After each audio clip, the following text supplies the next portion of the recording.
Hi, my name is Nick, and this is my 2003 BMW 325 Ci.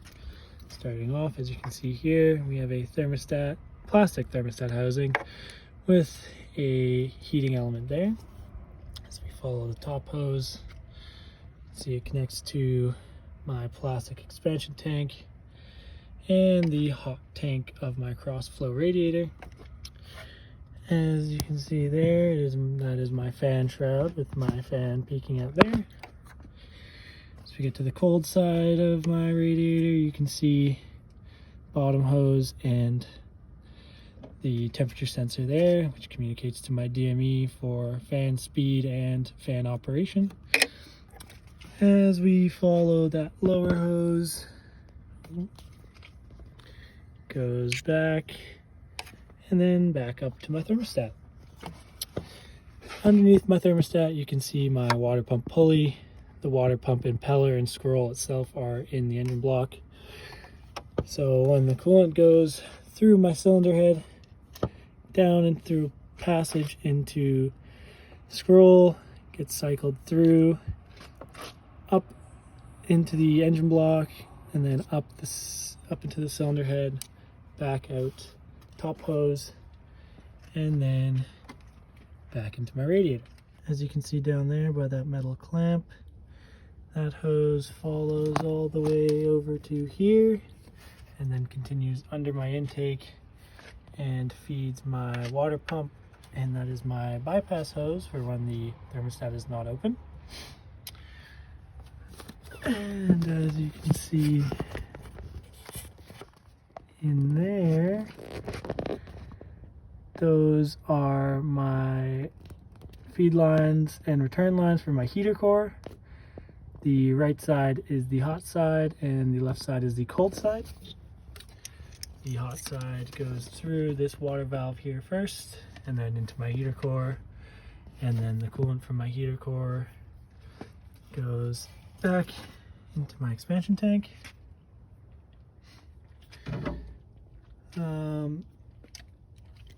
As I explained earlier, the coolant flow goes from the top hose into the hot side of the radiator. As it is a cross flow radiator, it goes across.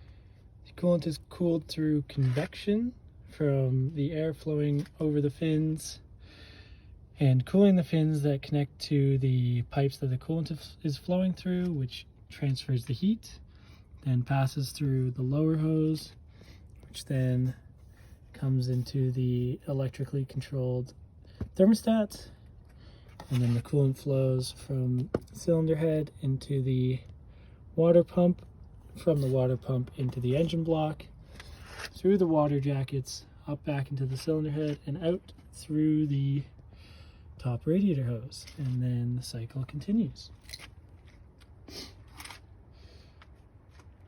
Common leak points would be this plastic coolant reservoir, and specifically the gasket that is between the top and the bottom half of the reservoir. So I've already had to replace that once. All of the plastic connections and from the reservoir to the hoses there, and the plastic connections from the thermostat to the hoses as well. On top of that, the seams of the radiator can also begin to leak. Fortunately, have not started on mine yet. When a thermostat is stuck closed, the engine will overheat, as there is no cold coolant flowing through the engine to transfer the heat from the engine back through the radiator. If it is stuck slightly open, the engine will take longer to reach operating temperatures, and then under extreme load will end up overheating as there isn't enough coolant flowing through, as it is still restricted.